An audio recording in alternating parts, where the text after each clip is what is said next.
Bloch यकजहती committee की रहनुमा महरंग बलोच की हमशीरा नादिया बलोच, इमरान बलोच एडवोकेट और दीगर ने कोयटा में प्रेस कॉन्फ्रेंस की। प्रेस कॉन्फ्रेंस करते हुए नादिया बलोच का कहना था कि 22 मार्च को महरंग बलोच और कारकुनों को हिरासत में लिया गया।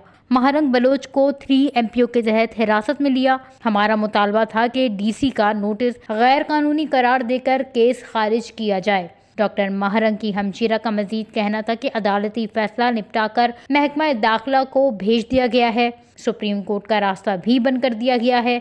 जानबूझकर इंसाफ से इनकार किया जा रहा है।